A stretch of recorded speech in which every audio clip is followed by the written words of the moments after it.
no doubt, no doubt, no doubt, no doubt. Where are my most beautiful queens in the house?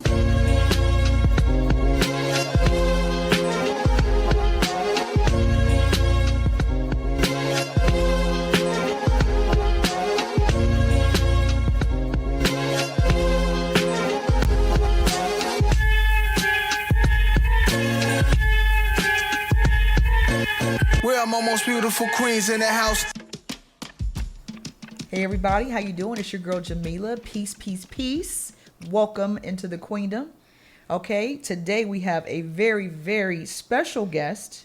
He's an MC, a producer, educator, author, creative, entrepreneur, and just an all-around soul brother. You know what I'm saying? John Robinson's in the building. How you doing today? Peace. I'm glad to be here. You know, Yes, I've been tuned in, so yes, sir. I know some of the vibes and MO. You know, and just understand your connection to culture and just the vibes and understanding that there's stories to be told. So we're gonna tell them while we're still here. That's right. You know? Yes, sir. I appreciate that. Yeah. And so we're gonna get right on into the questions. Absolutely. You know, and so you just got back.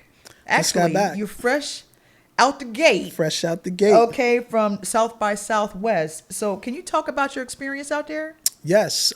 Texas. Peace to my Adventure brothers. You know, Fresh Professor James Miles, Dr. Jason Rawls, Vincent Wordsworth Johnson. And we went there to present some of our work. We all have books. Long story short, few years ago, South by Southwest EDU, J. Rawls and Wordsworth were out there, and my good friend Fresh Professor was there as well, and they hadn't met yet. So I would always talk to Rawls during us creating our work in Youth Culture Power book about Fresh Professor, because I learned, that's where I really learned the hip hop based education game from, how to think in that space, right? So I said, yo, y'all got to meet. Y'all are there, you know. So they met. It was synergy between those three. And by the time we all connected again, we decided to make a collective of this thing. So that's what that was, being there, showing some of the work, networking, having this exchange. We even set up a performance just in Austin outside of the conference. But the conference, powerful. You know, I'll say this. We outdid ourselves because we presented our work. It was called, our presentation was called, It's Bigger Than Hip Hop, Why They Say Music Controls Your Brain, or hip hop can control your brain. I mean, we've been there before. We've presented before at that conference and other conferences. All the way up to getting on the plane, I was still running into people like, yo, thanks so much for the presentation. That was amazing. Packed house.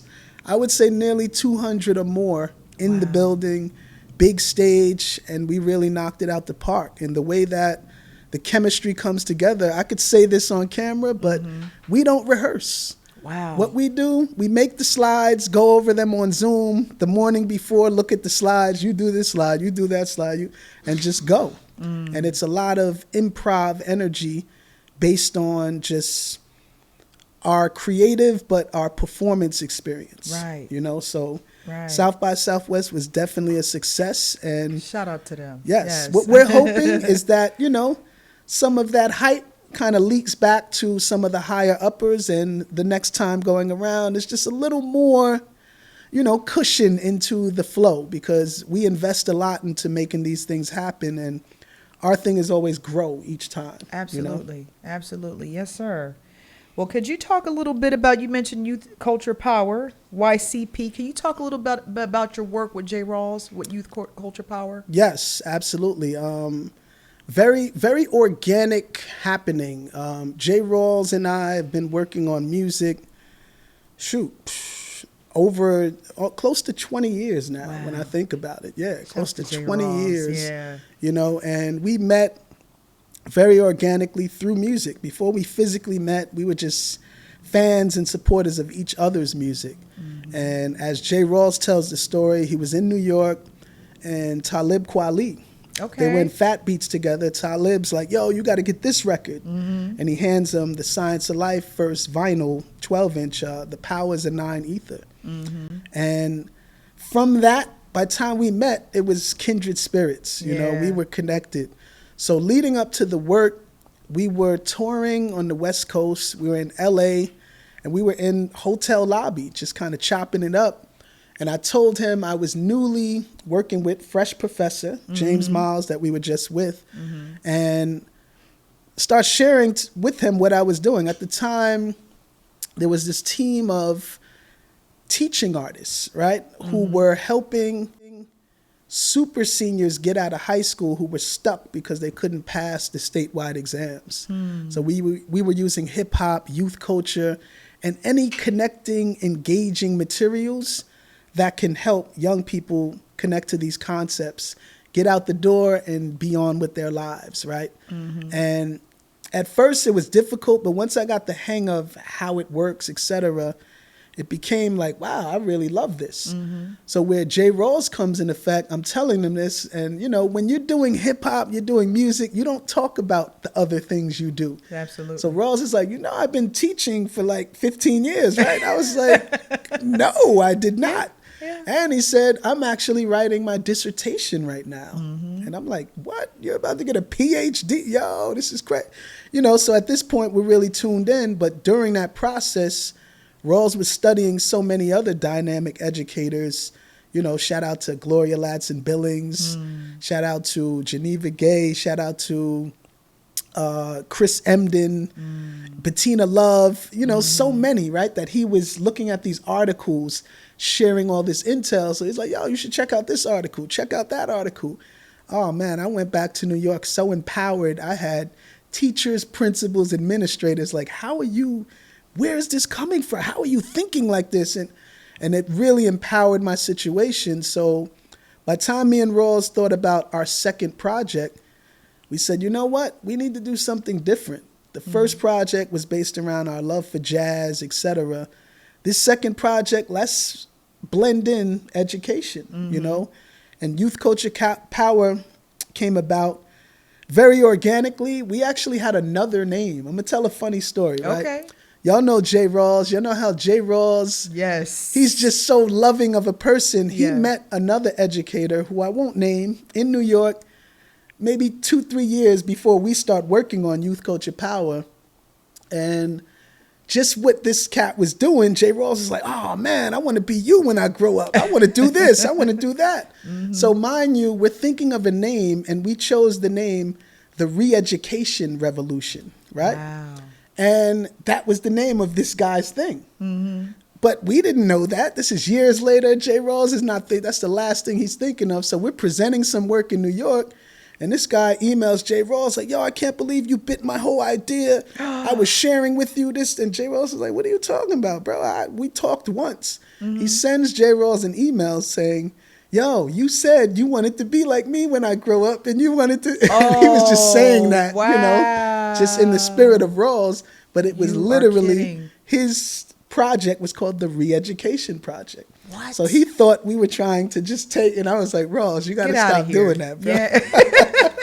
Because I know Rawls' spirit. He wasn't like Yeah, no, trying he to totally just, didn't look, mean it that I way. want to be like you. I'm just excited about what you're doing, you know?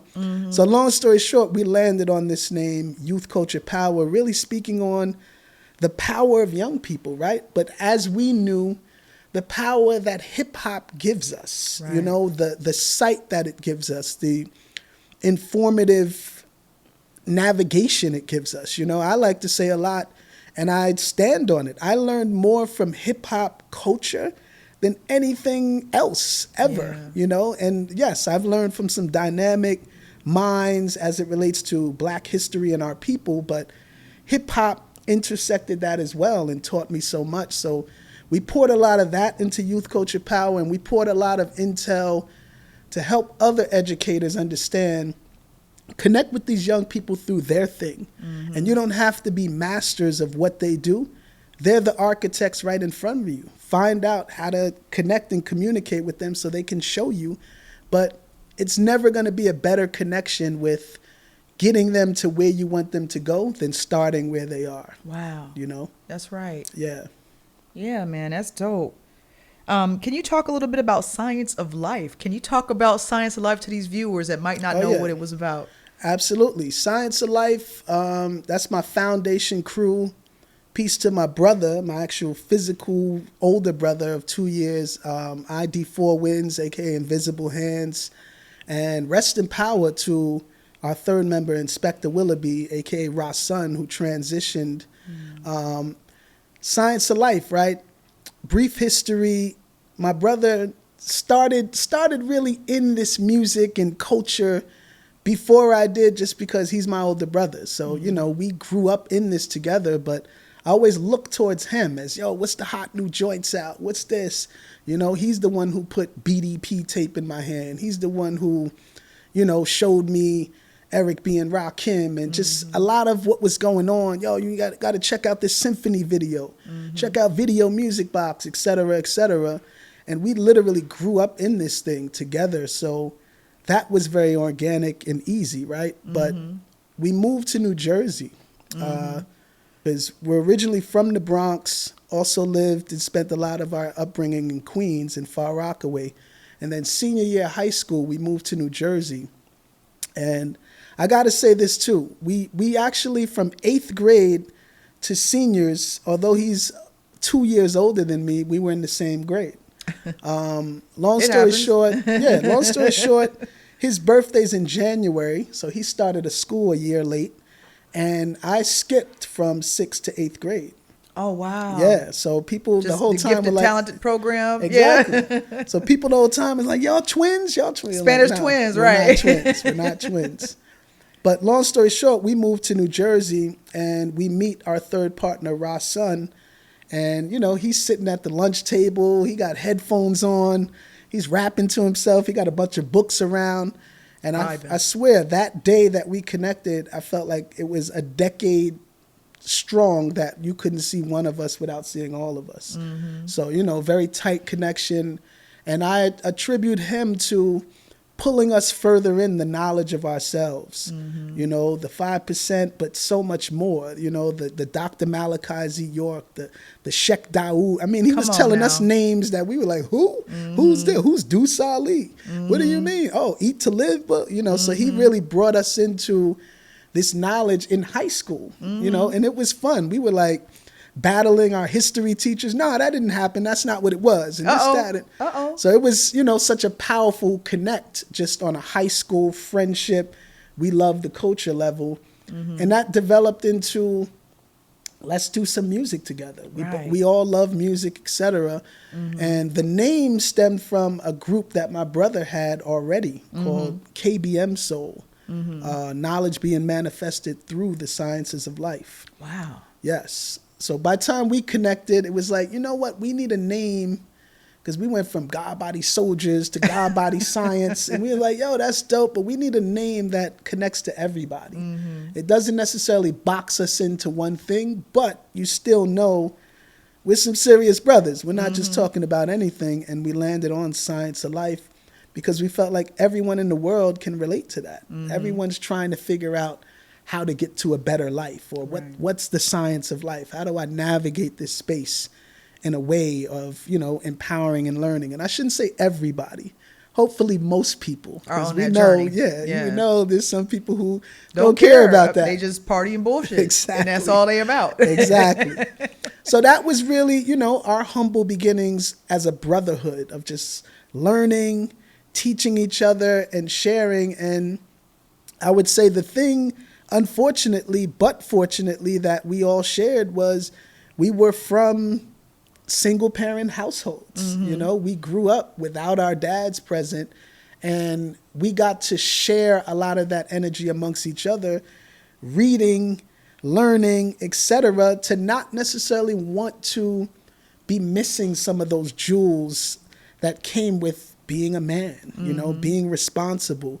And it started with just listening to hip hop and understanding that, no, we didn't want to fall into that direction of, yo, in our songs we're disrespecting women. In our songs we're saying this and that, and, you know, treating women as secondary or lower than, because we were raised by queens. That's right. You know what I'm saying? That's so that right. was Shout out one to of the queens. core things. Yes. So that I would say that's what Science of Life was really founded on, is we want to say things that mean something, but we want to keep the charisma. We don't want to say it in a corny way. We don't want to sound so preachy that it can't be dope and entertaining, you know? So Absolutely, yeah. And so I had a conversation with you at J. Rawls' birthday party. Shout out to J. Rawls shout again. out to J. Rawls. And so I didn't want to, harp on it there at the party because we were all about the party. But you spoke about MF Doom. MF Doom. How did you meet MF Doom? So I met Doom originally. I'll say this too, when because we were fans of KMD, which is Doom's first group. Causing much damage, and KMD, was a fun-loving hip-hop crew that represented righteousness. The first video we saw, they had the white garb, the jalabiyas on, selling books on the corner. We just Egyptian musk, exactly, right? Egyptian musk, the oils, the vibe. Yeah, you could just smell it through the video. Right. And you're like, yo, these brothers are like righteous but cool and intelligent and smart, and there were no gold chains present, there wasn't gold teeth even present. It was just like, yo, these are brothers being themselves, and it kind of resonated with us because it's like, yo, this is the space we're in. We want to be cool, intelligent, and knowledgeable, but also just fun-loving and likable people, and that's the energy they brought out. So we were attracted to that. Fast forward several years later, we're at a spot called the New Eurekan Poets Cafe. Pretty legendary spot in New York City since the 70s. And a lot of hip-hoppers in New York, especially through the underground independent circuit, came through this chamber and this venue. So we're in there, we see this dude on stage with a stocking cap over his face. Okay. And he's rapping, and I'm talking to Ra's son from Science of Life. I'm like, yo, what's up that's with Zev Lavex from KMD. He's like, man, come on, why would he put a stocking on? That ain't him. I'm like, listen, because I was always that guy. We came from an era where all you needed to hear was 3 seconds of the MC, and you're like, oh, that's Queen Latifah. Right. Oh, that's MC Light. Right. Oh, that's Rakim. Come on now. It was so different, right? Diverse. Styles upon styles upon styles. Exactly. Right. Like we're all from that era where you didn't have to hear much. Yeah. So it gave me this attentive ear, and I'm like, no, that's him. I don't care what you say, that's him. So we go to connect with him at the end of the show, and he's gone out the back door. Oh, wow. Out He of just here. slid out. Yeah. We didn't get to connect. Fast forward a couple years later, Bobbito Garcia from Stretch Armstrong and Bobbito show, he put out our first records on his label Fondulum. So we're at his store, Footwork in Lower East Side Manhattan, and he also worked with Doom. He's the one who worked with Doom as Doom reinvented himself from Zev Lavex to MF Doom. And he's like, yo, y'all guys met Doom? We're like, nah. He's like, yo, he just left. He's probably trying to catch a cab up the street. We dart out the store, run up the street. He's literally getting into a cab. He probably thought we were crazy. We're like, Doom! And what up? How you doing? Yo, Science of Life. We on the same label. Yo, good to meet you. And it was just like, that's how we first met. Wow. Right? So forward, that was probably 97, 98. Fast forward to 99, we have our first show in ATL. And we go to sound check at the MJQ venue, and Doom standing outside. We're like, yo, what are you doing here? So one of our mentors and business partners at the time, Big Just from a group Company Flow, he knew Doom and surprised us, calling Doom early, inviting him to the sound check. And then, we got to chop it up. Doom was already living here. Oh, wow. Yeah. So fast forward the next year, we all moved down here. Oh, wow. And that's when we really connected, early 2000s here in ATL. And I feel like the rest is history because, Doom's a scientist. Like a lot of people see the villain part, right? The whole science behind MF Doom and wearing the mask, it wasn't more image than not. It was more like, don't worry about what I look like. It's all about the wreck. That's what he would always say. Does the music sound good? Are the beats dope? Are the rhymes dope? Forget about the image and what I look like and what I got on. I'm wearing a mask so you can't even see me. It's about the art. I don't want you. But that kind of backfired and became probably one of the biggest images in hip hop, literally, right? Right. But at the time, it represented the complete opposite. But the reason I call him a scientist is just because we learned so much from him directly and indirectly. You know, things like you'll be in a session with Doom and, you know, the beat's playing, we're all writing, and then Doom would just get up and start mopping the floor or washing dishes or playing a video game. We're looking like okay, ADD session over? Or, you know, yeah. session over. And he told us after a while, he's like, nah, sometimes I got to just reset. Take my mind off the music, reset, do something else. By the time I come back to it, I kind of know what I want to add or what I want to take away. And he said, you know, sometimes I turn the music off and just be completely silent. Wow. And sit in silence for a little while, let it set in. And he's the first person that I ever heard say something about muscle memory as it relates to being a creative. He says sometimes you're spitting your rhyme and it's not delivering the way you want it to. Yo, turn off the equipment, come back tomorrow or the next day, whatever. Fresh. I guarantee you when you try it again, it comes out better because that muscle memory is still working and it's still figuring it out. And now you got it. Same thing with the beats, etc. So it was always a method to the madness. Everyone didn't love everything he did, but Doom didn't care. That's what I learned later. He didn't care about what you thought, period. He's like, yo, y'all come last. It's about what I think, and y'all gonna get with these methods. And the villain thing came from really working in the industry, working in the music industry. I learned that later. You know, because that was the MF Doom thing too. It's like, yeah, we went from this fun-loving KMD group to MF Doom, the super villain. You know, like think about it. My name is Doom. Right. It's like there's nothing attachment. bright and sunshine about a name Doom. like Doom, right? But the whole thing was, yo, I came to destroy rap, meaning I came to destroy the mainstream that's exploiting us. You know, my brother, his younger brother, passed away before they could release their second album, which was called Black Bastards. First album was called Mr. Hood. And it brought a lot of ill feelings he shared with us because he felt, you know, his brother was the heart and soul of the group, but the mastermind. He's like, yo, y'all think I'm nice? It was all about Sub Rock. That was my younger brother, but I looked up to him. I looked for him for direction and what are we going to do next, etc. So he praised Sub.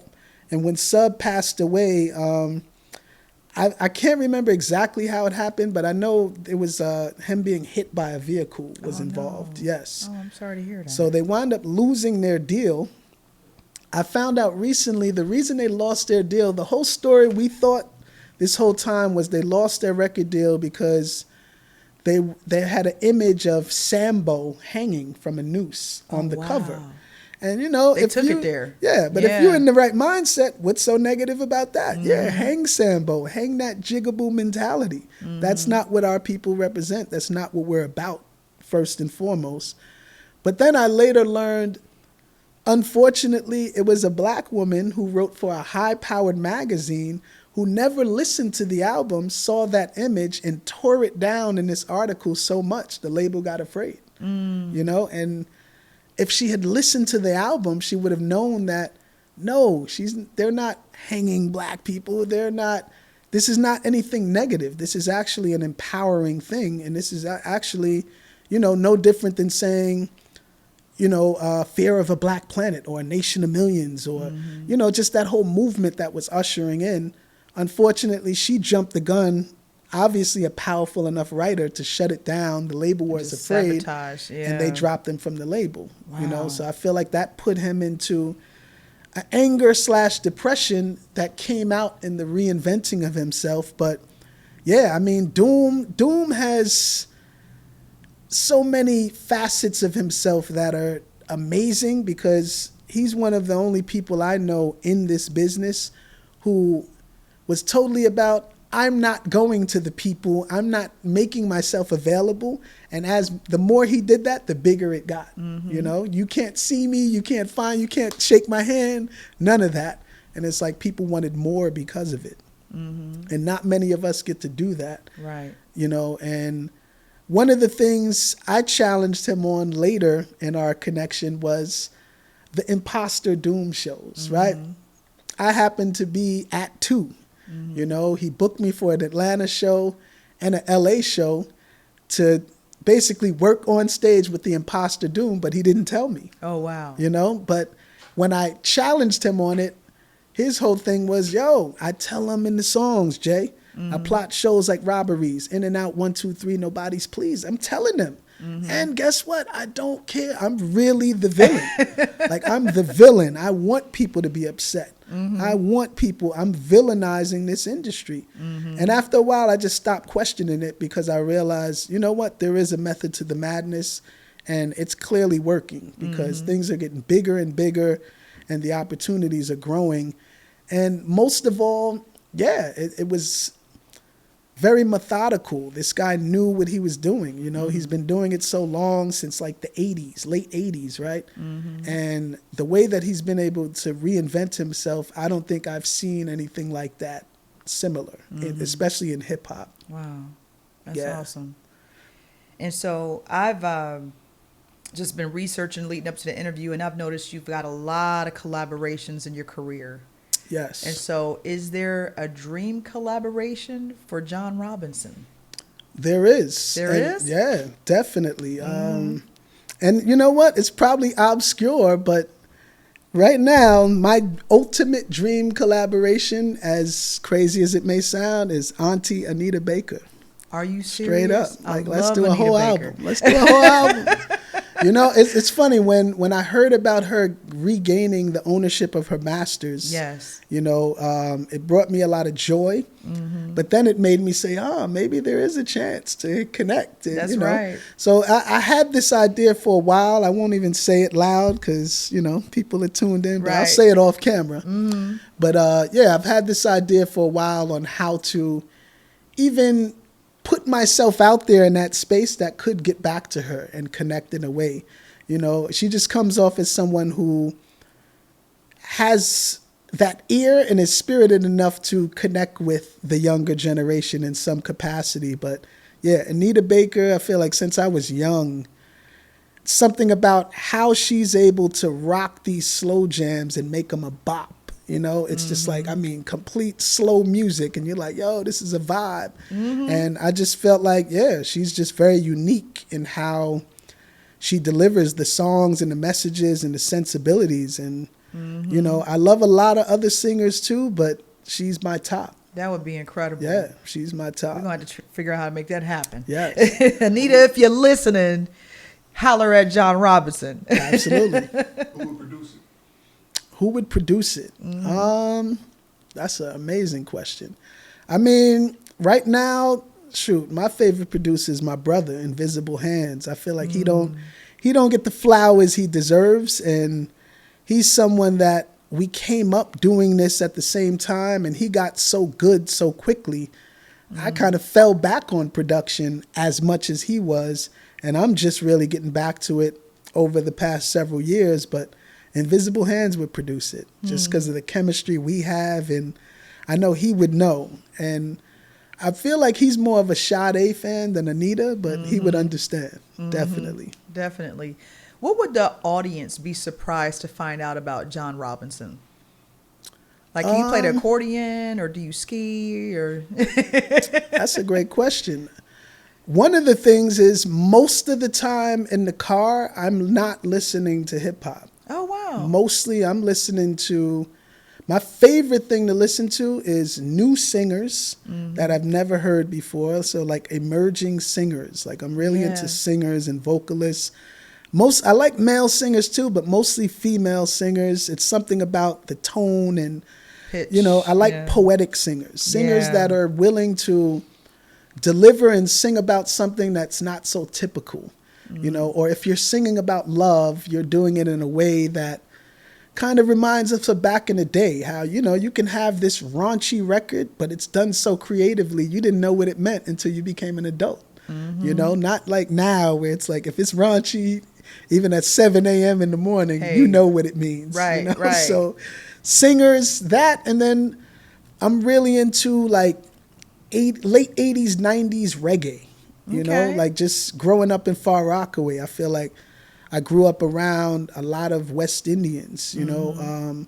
So I was hearing like the Shelly Thunders, the Ninja Mans, you know, just all of the reggae that just takes me back to a time, right? And then, 80s films, you know. Yeah. I'm a fan of like mostly because of my grandfather. Outside of just the black and the hip hop films, like Charles Bronson films, you know. There's a film called Crossroads that has Ralph Macchio. Yeah. So that film, I could watch that film over and over. Papa Legba comes down the crossword. Oh my Exactly. God, that was an incredible film. Yeah, and you know what? When my grandfather he kept showing me and my brother this film, and I'm like, what is he trying to tell us? Like, Head choppers and I didn't realize till an adult, like, yo, this is like the history of blues music in the Delta and how it all came about, but dealing with Rob Johnson and, you know, the missing song that never really happened. Oh, man. So, yeah, it's like Southern. film for sure. Wow, that's dope. That's good to know about John Robinson. So you've always been a culture guy. I've been a culture guy. Like even when you were a little guy. Yeah, and you know what? I think back a lot. You know, shout out to my grandfather, Harold Judge, who, rest in power, who I can't understand. I mean, his sensibility of a man to very few words, but taught me and my brother so much through his actions, right? I mean, when I think of every cultural film, Last Dragon, Do the Right Thing, Beat Street, Breakin', you know, it was all with Pops, all of it. You know, I remember one time being in Queens at Sunrise Cinema, and he's like, ain't that Run over there, Run from Run DMC? We looking at him like, how do you know that? How do you know And that? it was Run, and he gave us a So he little was in dollar tune to get it with it. signed, and you know, Yeah. and he didn't really speak much. You know, my brother's a master barber today of 30 plus years because Pops came home one day, threw some clippers in his lap and was like, learn how to use these. These haircuts are getting expensive. And he learned how to use them. The rest is you know? history, And yeah. but he did things like that a lot. You know, even my love for jazz, riding in the back seat. Yo, Pops, why you always playing this elevator music? Turn it down. That's what you think this is? Man, this is Archie Shepp. This is Miles. This is da-da-da. This is us. This ain't no elevator music, bro. This is us. That's right. Everyone you're hearing looks just like us. And this ain't even no intellectual. These are gangsters. Some of these guys will punch you in the face. And keep a razor blade with him Exactly. and stuff. Yeah. So he taught me these cultural sensibilities before I knew what it was. You know, so to your point, yes, grew up a culture guy before I even understood what culture was. Wow. But it's a blessing because look at how it enhanced your life. Absolutely. And, you know, and you keeping Absolutely. the culture going forward. Absolutely. You know, and so that's dope. And so you mentioned earlier that you started off very young Yes. in the entertainment business and you're from the Bronx. Yep. You're born in the Bronx. And so you were around those legendary ciphers growing up. What was that like being in that space at that time, coming up? You know, it was amazing, but it's crazy. I didn't understand what it was until leaving there. Wow. Because I left the Bronx probably about 9 years old and moved to Far Rockaway, Queens. And thinking back, it was so many of these memorable moments being at certain block parties, you know, where my great-grandparents migrated from Charleston, South Carolina to the Bronx, I want to say in the 50s, the early 50s. So they landed on Forest Avenue, which was up the street from Forest Houses, Forest Projects, where Diamond D is from, Fat Joe, Lord Finesse, and others, right?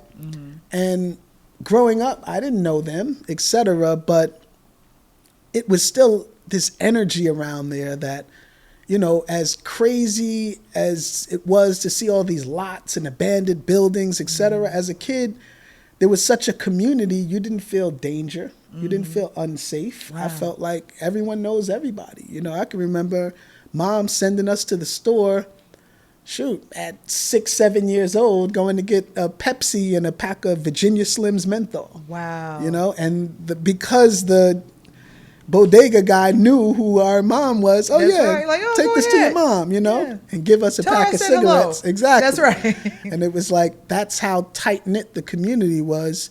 But fast forward, you know, Mom would tell a lot of jokes like, when I would see the subways, these are when the subways were completely covered with graffiti, colors, graffiti, right, etc. But I would always call it the fast bus. Yeah, that was my connection to. Oh, we getting on the fast bus, and it was like, yeah, the fast bus. Yeah, with cool. the phase 2 all over it. Phase 2, But it was a thing where, I was blinded to all that I was witnessing and seeing till later.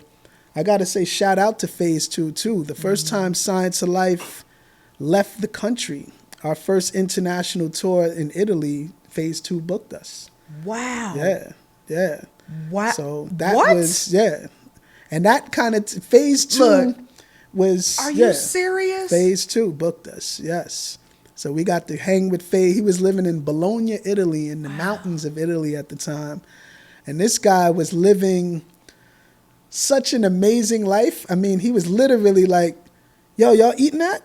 How, you know what? Yo, how long ago y'all baked this bread? Oh, no, that's from yesterday. Nah, we need the bread baked today. Fresh bread. Fresh bread. I don't drink no juice unless I watch them squeeze it. Like, wow. I mean, he was living this, like, amazing life. We get to his crib. It's like a cactus in the front yard. Oh, my goodness. Yo, just, King stuff. He's walking us around Bologna. He's like, I painted this 30-foot mural like 2 weeks ago. What y'all think? We like, yo, this is crazy. It's incredible. But this where it got crazy. He's talking to me and my brother like, yo, y'all from the Bronx? Where at? This, that. And he's like, yo, I might know y'all parents, man. And we're like, nah, get out of it. And he literally said their names. And yo, that's your great grandmother on far. Oh yeah, I know her. This, that, and that. And it went back to home. Mm-hmm. So that took just the connection to a whole nother level. But Phase, I feel like, is one of those unsung heroes that didn't get the flowers deserved. Exactly. And just the brilliance, Exactly. I mean, I wish he got to do this more. Yeah. Speak more, tell the stories. Because, I can't front. Some of the stories when we were building with Phase, it came off as angry just because of where the culture was at the time. And, this, that, such and such claiming this. He wasn't even there. I used to kick him in his ass and tell him to go back to school. You're too young to be out here. And this, that, and it was like, wow. Mm-hmm. But, just what he's been able to bring to the culture. And he's an architect. He's an architect, but he's a historian. Yes. Because that time spent with him, we felt like, we were literally walking with one of the architects, pioneers, but like a OG historian. Yeah. I mean, he knew all four corners of the culture, like on a granular level. Yeah. If it happened in a certain era, he knew who was there, who wasn't there, why it happened, when it happened, what it smelled like, etc. Mm-hmm. I feel like somebody like Phase 2 would know about Basquiat. Oh, yeah. And like, Definitely. They probably had drinks before. Oh, and yeah, stuff. definitely. You know what I mean? He's from that generation. There was so much mystery around him. He might even be like, oh, yeah, that's the young homie. You know what I'm saying? I used to bring him around, show him that. Yeah, exactly. It's like that. But, again, he was also very humble for his contributions, So when we met him, it was just like, yo, man, this guy's just walking and talking with us like we the superstars. And I'm like, we just starting this journey. But it's something he saw in us that, brought us over there. He was connected also to Big Just that we were working closely with. But powerful time. Getting back though to the Bronx, right? When I think of the Bronx and I think of my influence, the song that always comes to mind is Curtis Blow, AJ Scratch. Wow. And it's because of the AJ. Yeah. And, just as a young person being from the Bronx, when I heard up in the Bronx where the people are fresh, I was like, yo, the Bronx, the people are fresh. Yes. And that's where we are. But it also brings me to a memory. Shout out to my mom. We were visiting one of her friends in Forest Projects. Mm-hmm. This dude had a boombox, but he had headphones on, and he's like singing whatever song he's singing, and we're in the elevator, and he's like, everybody say Chiba, and I was like, Chiba, at 5 years old, and of course, Mom smacked the crap out of me. You just wanted to be a part of it. I didn't even know what Chiba was until 10 years later, probably. Like, sorry, Mom. But I was probably in my mind like, why would she smack me? I'm just, he said everybody. Exactly. So I realized later in life, oh, that's why she did that. You know, but even those sensibilities, right? Being around something like that, or, you know, being young and seeing my older cousins pull out the toothbrush and, you know, cleaning the sneakers. Yeah. And I'm just like, what are they doing? Like, why are you doing Gotta it stay like this? fresh. Gotta stay fresh. Bronx was all about being fresh. All about being fresh. And just the hacking, right, of the gear. Like a lot of this gear, I realized later, this ain't made for us. We made it fresh. There you go. We made these companies relevant. Can you say that one more time for the viewers? This wasn't made for us. We made it fresh. Thank you. We made these brands relevant, and we're still doing that. Made tenfold. These brands relevant. Relevant, you know? And that was an early realization. Yeah. But I got to attribute some of my early inspiration as becoming a writer and even thinking about like performing on stage one day. Far Rockaway, Queens, I'm in 5th grade, and I have a classmate named Jamal Thomas. Mm-hmm. We were cool. I used to go to his house, play video games, parents making pancakes, etc. Then one day we have a show and tell. Parents come in, they bring the VCR in, they pop a videotape in, and I see them performing in all these international locations. Mm-hmm. And I'm looking like, whoa. Mm-hmm. So his parents had like an Ashford and Simpson style singing group called Thomas and Taylor. Okay. And they were international performers. They had records, they were magazine covers, etc. And it blew my mind because I'm thinking, yo, they just made pancakes last weekend. This is what they do? You know, so it was one of those just aha moments of, okay, these are real people doing this. These are not superheroes, etc. These are real people that are doing this and channeling their talents to the world. And it just so happened that Jamal and I wrote our first rap together in 5th grade. I was the shyest kid in the universe at the time.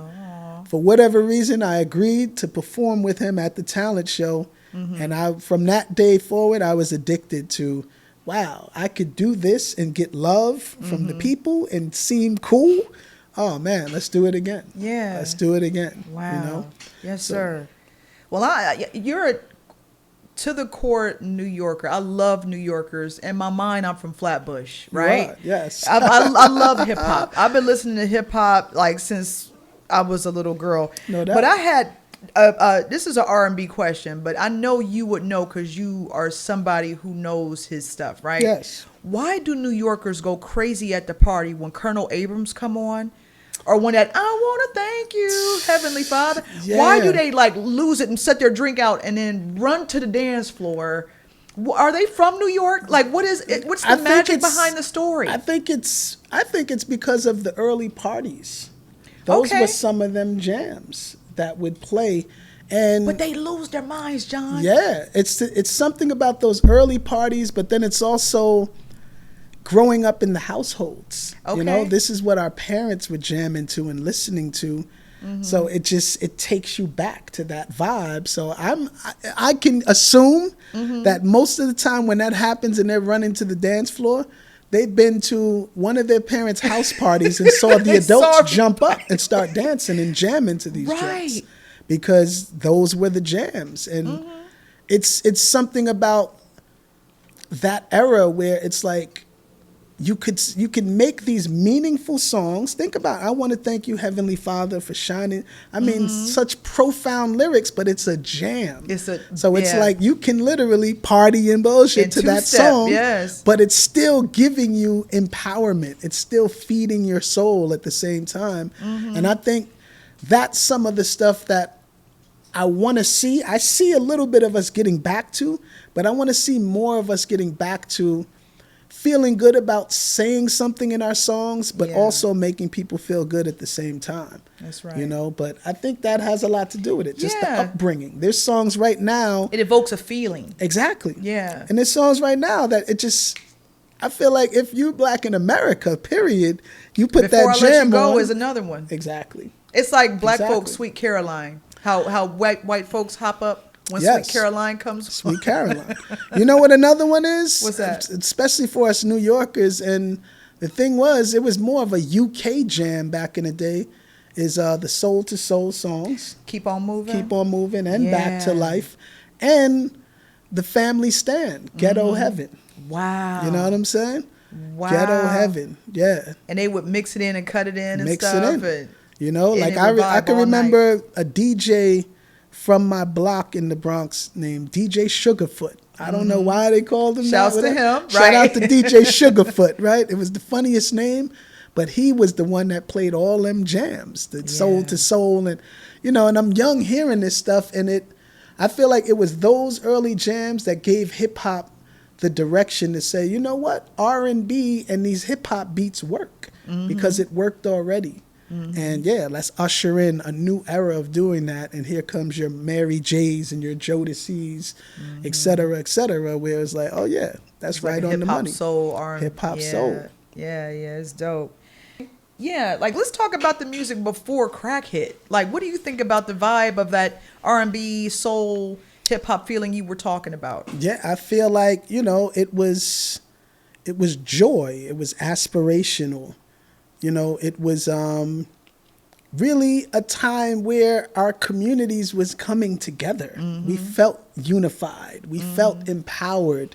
You know, you saw the come up, and then it seemed very methodical that, you know, crack hit the hood and brought everything down. You know, some of the biggest memories that I remember is some of the flyest older girls on my block became crackheads and like just strung out on the corner, you know, trying to get something from the corner, 50 Cent and this. And I mean, these were like the women who were, you know, we looked up to. It was like, yo, you know, I remember these two Jamaican sisters. Their mom was super strict.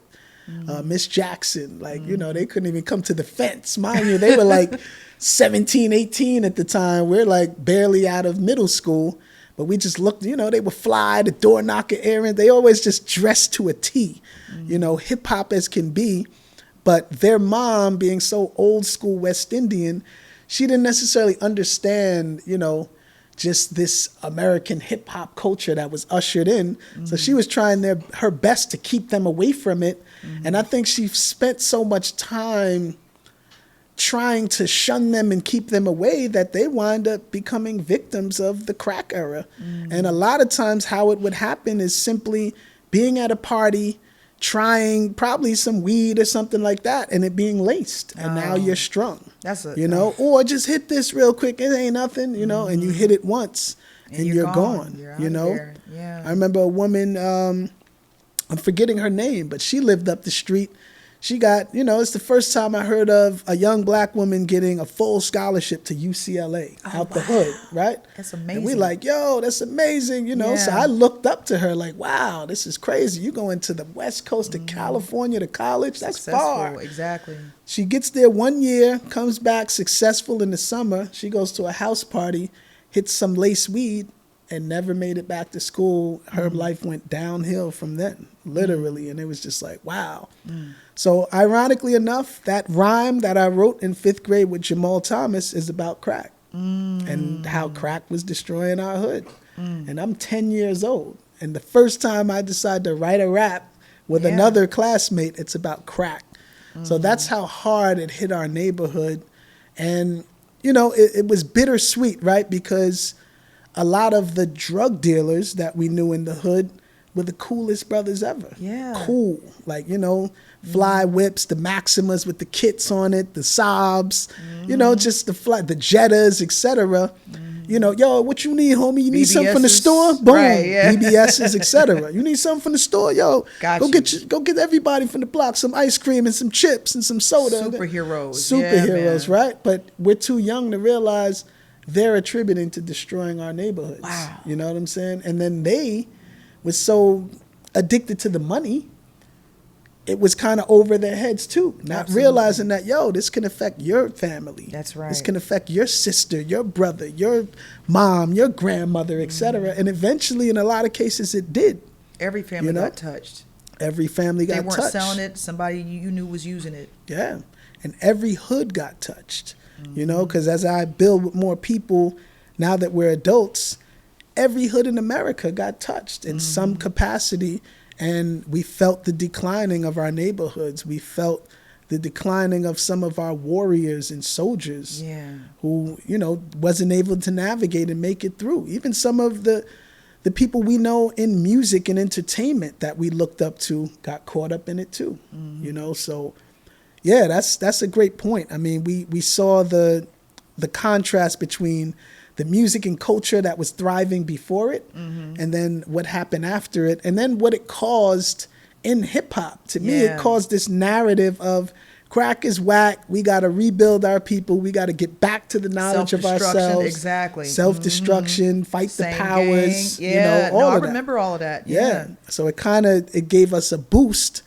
But, you clearly see there's always been a war. Right. And it still exists today, where there's this war of, we clearly see that there's issues going on amongst our people, but some choose to just turn their heads and just party and bullshit, and others choose to do something about it. Absolutely. No, I appreciate that. And I have a follow-up question about it, because we see now a lot of, a lot of people criticize hip hop as of late for the drug use. You have, I could be here all day naming some of the guys recently, some of the rappers that have had overdoses and, been gunned down and robbed. And so a lot of people are criticizing hip hop, today's hip hop. Yes. For being just, I guess, weaponized music against the youth, and even just what female rap. Like we see the Sexy Reds and, Ice Spice and stuff like that. And so what do you have to say about the amount of criticism that hip hop is under today? Well, I should say mainstream hip hop, because you can actually find really great hip hop that is not mainstream. But, what are your thoughts about that? I've been saying for a very long time, there's a conspiracy and effort to destroy substance and integrity in our entertainment period, right? If you think about what we were just speaking about, the fight the power, the, self-destruction, we all in the same. If you think about, if that energy was never disrupted by mostly industry and corporate, where would we be today? Seriously. Tell the truth. And at some point, right, it's like things became less cool to say something in the entertainment industry as it relates to young people.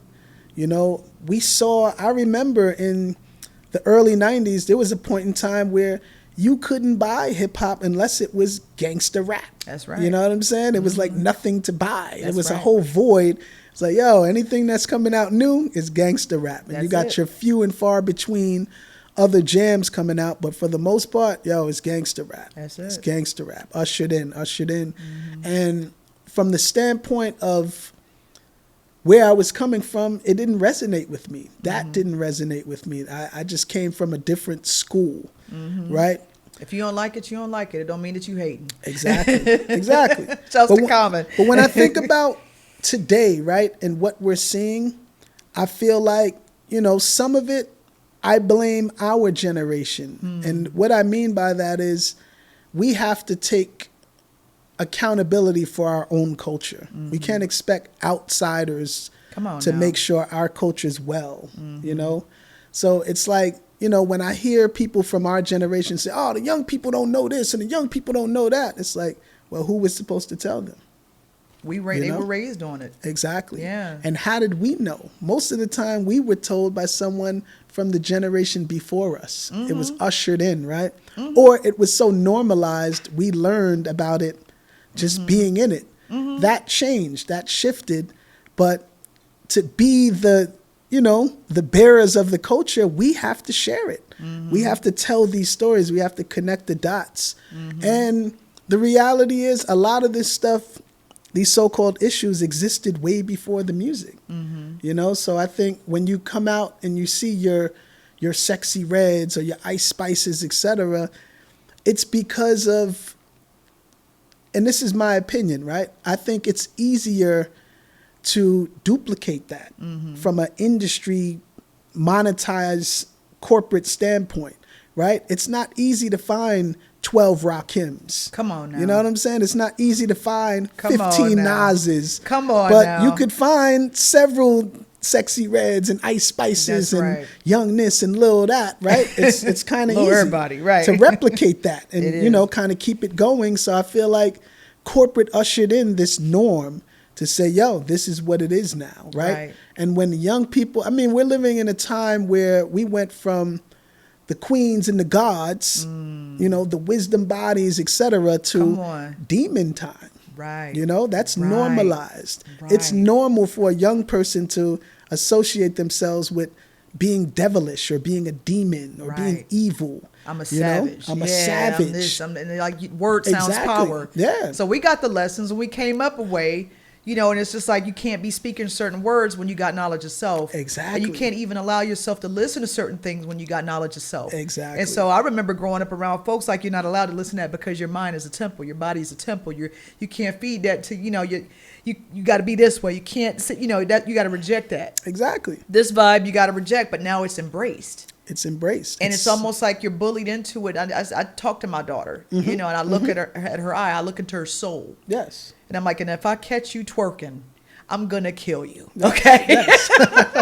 I'm going to wrap my hands around your neck. I'm not in real life, but she knows, I mean, I'm not having it. I'll throw the whole phone away. But at the end of the day, when we talk to our children and communicate with them, and we like show them too, like what helps with us was we give them Lauryn Hill. Shout out to my sister Moni Love. Absolutely. Shout out to, you know, Queen Latifah. And, you know, UNITY. UNITY. You know, here's Aaliyah. I want you to listen to Missy Elliott because there's so many different genres of hip hop. Absolutely. It's not just party and BS, but it's also this. It's also that. Yeah. You know. And it's wholesome. It's wholesome. It's women standing on their square representing as powerful women. Exactly. Like, from their perspective.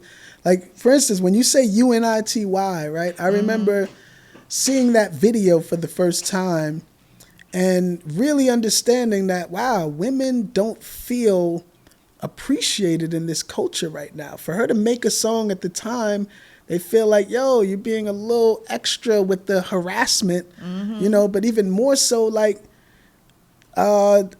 domestic violence is Love becoming is blind, normalized, too. you Yeah, know? Eve, You know, yeah. when I heard her say, oh, a man don't really love you if he hits you, it stayed with me to the point, I feel like even as damn near a 50-year-old man, I've never called a woman out her name or hit a woman ever because I understood from those teachings, you know, the Queen Latifahs, the Eves, but, you know, just that sentiment of, again, being raised by queens. That's where it's right. like, yo, that's not what we do. That's right. You know, but yeah, we're in a battle. You Yeah. know, to be honest with you, Queen, we're in a war, Yes, literally, and we have to find better bridges to connect with our young people.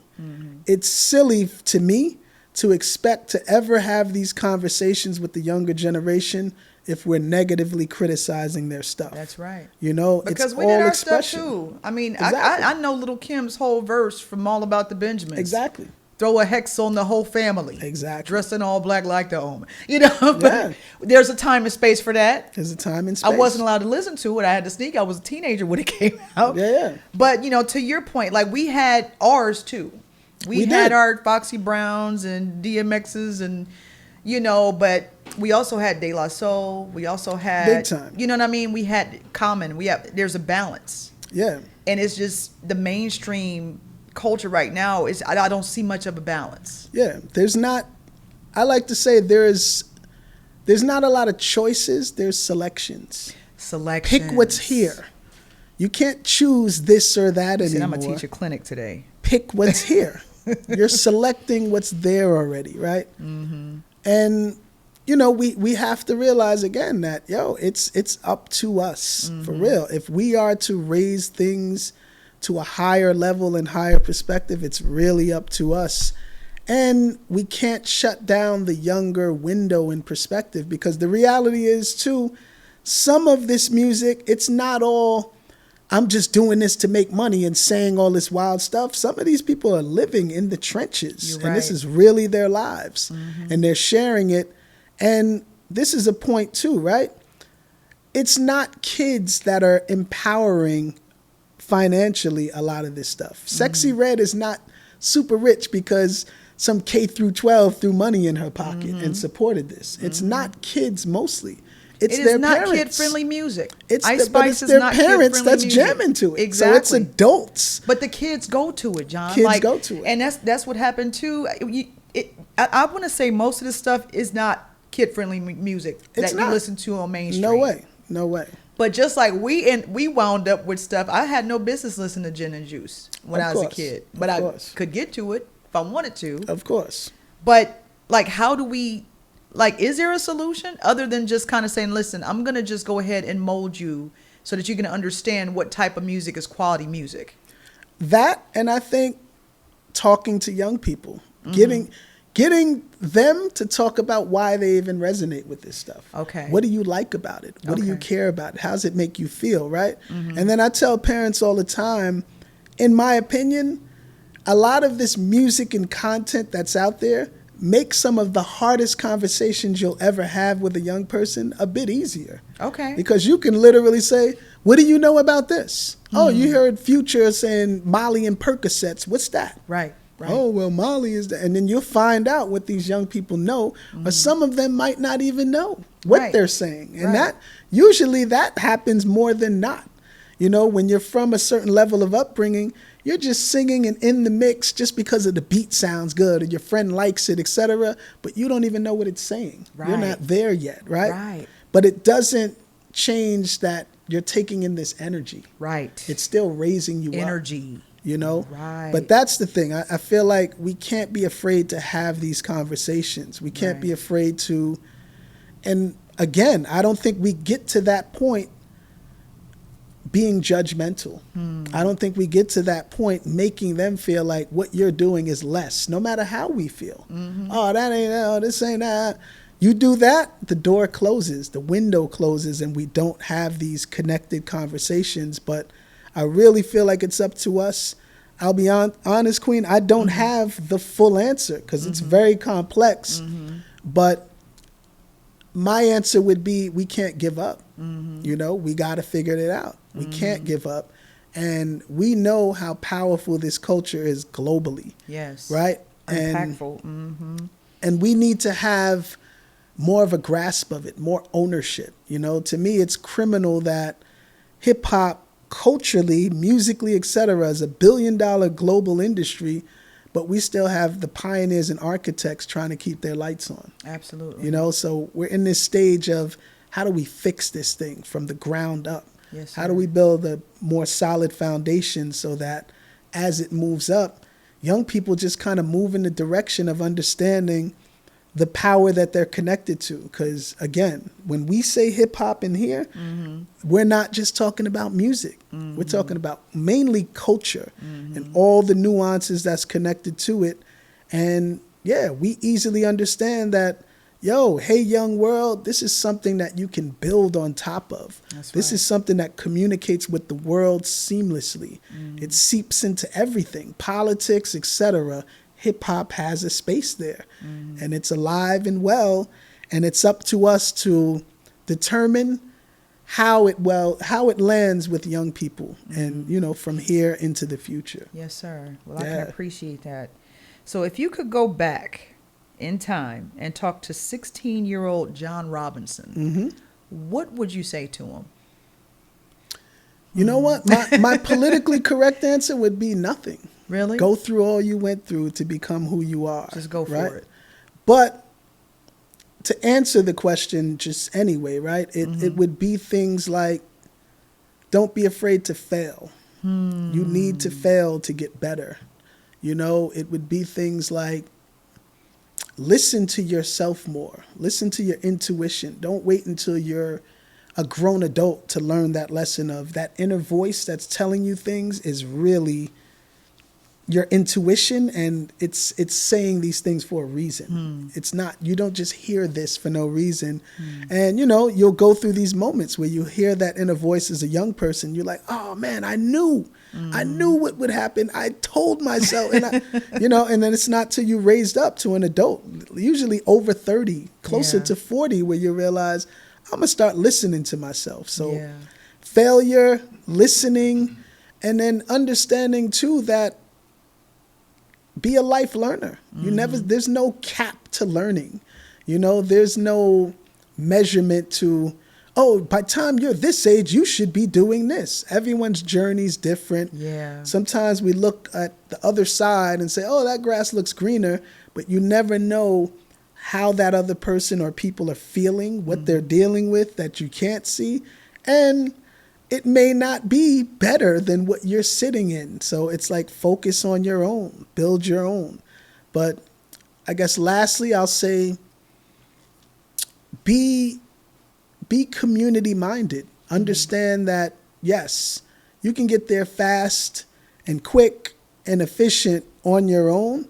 But if you really want to make change and be powerful, take a tribe with you, connect with people and go together. Yes, sir. It's just more powerful. The more minds intact and aligned, putting thoughts and, putting energy towards a goal, of course it's going to be more powerful than just one person. That's right.